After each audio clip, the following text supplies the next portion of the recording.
Paltrocast. I'll throw the first thing at Tony. And besides, hey, how are you? Thank you for doing this. Congratulations on seeing through a film. Did you know that you want to direct it and not just write it? I have always wanted to direct a feature film. So yes, it has been the dream and the goal, and made it happen during the pandemic because I had been waiting too long and hoping it was going to happen another way. So we did it in this way, and it kind of worked. Okay, so I want to work this around so everyone gets to give their 2 cents or 10 cents or whatever number of cents. Allison, how did you find your way into this great film? I mean, Tony's generosity. He was writing it for not only himself to direct, but it was also a lot based on his own experiences. And so he was going to be the lead, and we were working on something for another feature film that is in development that he's written that's amazing. And he offered to rework the script and offered me the part, and I jumped at it. Huge opportunity, and yeah. Okay, That's how it happened. Allie, same question you, Allie. How did you find your way into this whole picture? I have a friend named Jeremy. We both worked on a soap opera together, and he was in a movie that, so it wasn't your first, Tony. It was a short film instead of a feature. A feature is daunting, but he directed this beautiful short that he sent me and said, "You got to meet this dude." And he wants a character to play Allison's mother. And he said, "You're going to love this guy. He's a beautiful human." And when I connected with Jeremy because he's such a beautiful guy on a big set where not everybody's beautiful, you know, as a human. And so I trusted him automatically. So we had a phone call, I think at midnight or 1 a.m, Tony, something like that. Those were the hours I was keeping. And we immediately connected. So that's how I met him. And then I got on a plane with little earphones and flew up. Wow, okay. Yeah, I met Allison. That. Cameron, the same question at you, and the part B to throw onto that, is Tony a beautiful human like I'm hearing that he is? Tony is a beautiful, sexy human, actually. I'm gonna add another adjective to that as well. And to answer the first part of the question, I met Tony and Bravemaker just through the amazing community that is the Bay Area when it comes to like filmmaking and artistry out there, it's really a gem. I don't remember how last Chance Charlene and Dino came up. I just know we stayed in similar circles, and I've always wanted to work with him. And we did like a short before that, but I don't remember how last Chance Charlene came up. I just knew that the ability to work with him and on a feature and these two amazing human beings as well was an opportunity that I was not going to pass on. When I was writing it, I had Cameron in mind. So I wrote it specifically with what I knew he could bring. So that was kind of the cool thing about knowing his talent and character, meeting his human character in the Bay Area. And yeah, it was also a good choice too. All 3 of these amazing human beings. And also, speaking of sexy, that's his character. He's one DM her and asked her if she could say that for me. He gets to show off. It Shirtless sounds twice. like there's no such thing as working with Tony once. You have to work with Tony at least twice, and all of you are in that boat. Now, Allie, obviously I grew up watching The Wonder Years, because who didn't? But there's not a lot of showbiz. Well, there's not a lot of showbiz parodies on your resume, so it's really a change of pace for your filmography. I'd have to imagine that was appealing to do something very different from a traditional drama or a soap opera. Yes. The story was definitely, I don't know if you know this, but I recently lost my husband. So it was a particularly vulnerable time. I wasn't sure that it was maybe too soon, but the fact that this was a story about something as profound as suicide was a huge, and that's what Tony and I talked about at 1 o'clock in the morning, was like how it was all going to work, and whether or not I literally spiritually could handle it at that point in my life. But I felt so comfortable with him. I knew I was going to feel protected, and that, so yeah. Yeah. Now, Allison, throwing this at you, the character has to deal with a lot. How do you prep for a role like this besides just being around entertainment people and living life? I mean, I had a lot of things that I could deeply connect with myself, being, someone in, in the industry, and I don't know, of that age, and a lot of the personal things I've also dealt with, the loss of loved ones by suicide as well. And I mean, I spent a lot of time just trying to swim in her shoes, and Mhm. I didn't do a ton of. We didn't do rehearsal really. We talked a ton about the script and a ton about the relationships, and that's where it set up the foundation. And then we just played on set, and so it was kind of exploring her as we were shooting, which sounds weird, but that's sort of how it evolved. Hmm. And Very there was interesting. so much on the page that there was a lot to just deal with, right? Like if you just allow yourselves to be in the situations and in the experiences that he was giving us, it's kind of impossible not to not to feel the things, Right. Cameron, same question goes at you, because we do see some humor in you, without giving too much, the car scene that is in the trailer. But obviously you're around a script that deals with a lot. So is there a lot of special prep needed for you as well? I think to kind of touch on what Allison was saying, the beautiful thing that Tony let us do was find moments on set while we were playing.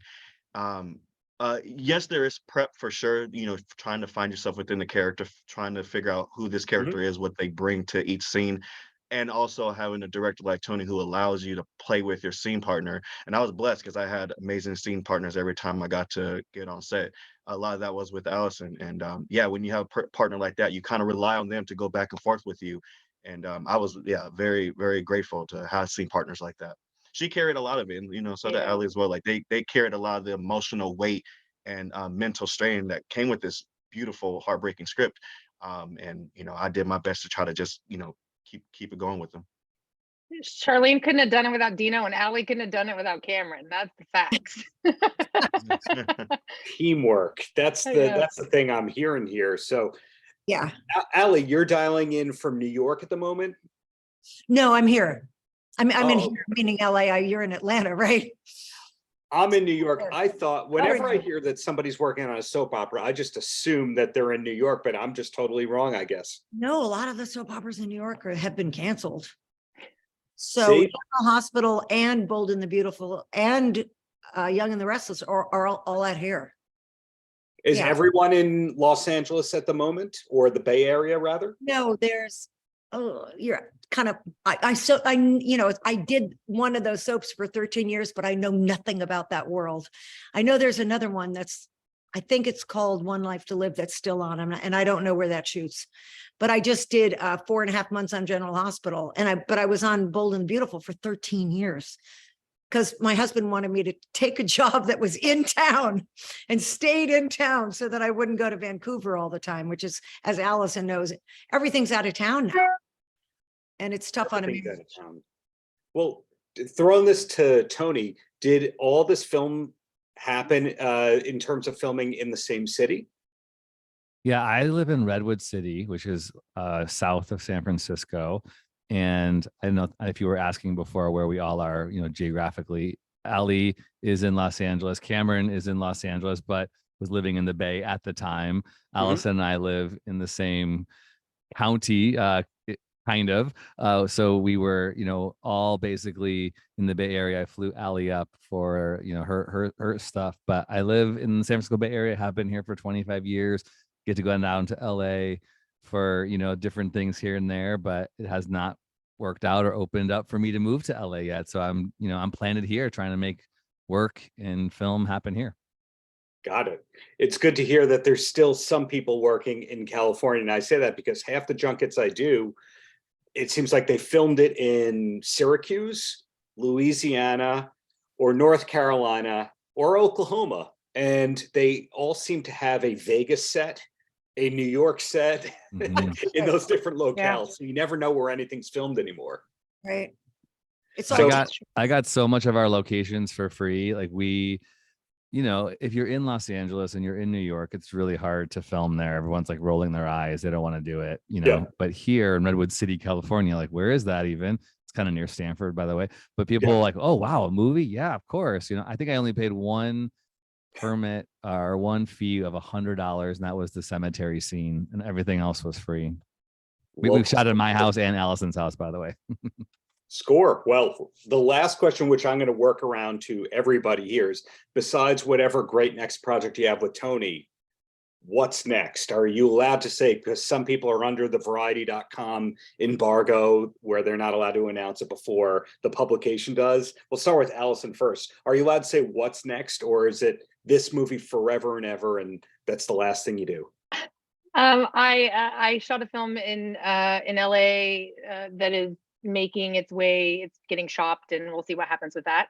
And then Tony has amazing things on deck that I get to be small pieces of, that are continuing other character stories from and other things he's doing, and I'm lucky that I'll get to work with him again as well.